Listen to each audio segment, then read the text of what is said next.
You already know you're going to die. What you probably haven't accepted is how much energy you're wasting resisting a life that has already happened. Memento Mori isn't wisdom, it's a warning. It tells you that time is limited, that the clock doesn't negotiate, that everything you delay will eventually be decided for you.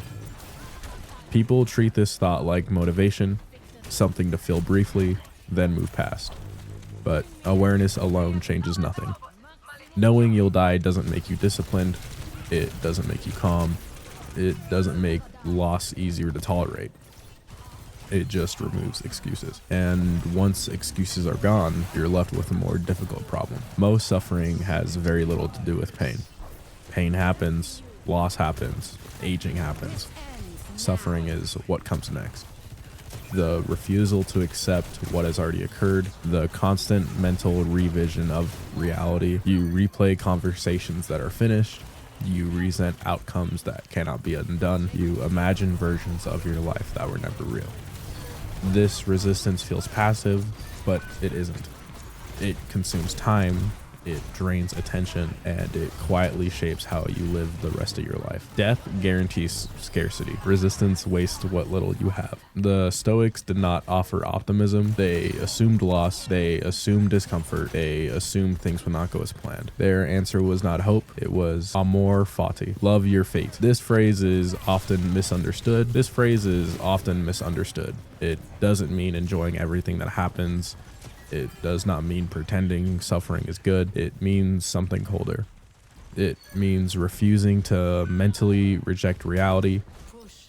Whatever happens was necessary, not because it was fair, but because it happened.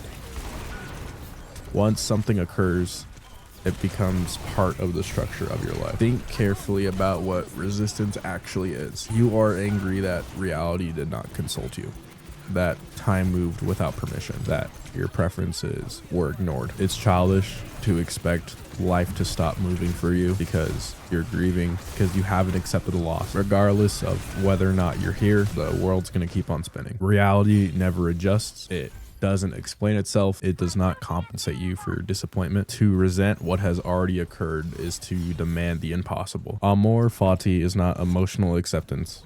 It is logical acceptance. Once something happens, it's fixed. The only variable left is how much of your remaining life you are willing to spend opposing it. Forgive me if I pronounce this name wrong. I can't pronounce half of these philosophers' names. Nietzsche took this idea further than the Stoics. He asked a brutal question. What if you had to live your life again, exactly as it is?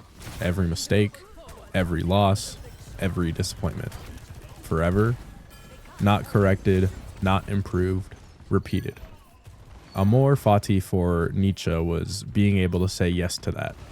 Not because life was kind, but because rejecting it would be weakness. This is not comforting, it is a standard, and most people do not meet it. Memento Mori tells you that time is limited. Amor fati tells you that this is the only version of your life you will ever have. There is no alternate timeline, no corrected draft, no life where things unfolded differently. You can either carry your past as dead weight or as structure. Resentment makes life heavier, acceptance makes it usable. You will die. That fact does not ask how you feel about it, and neither does your life. So the question is not whether you approve of your fate. The question is whether you are disciplined enough to stop fighting it. You will die. Live accordingly.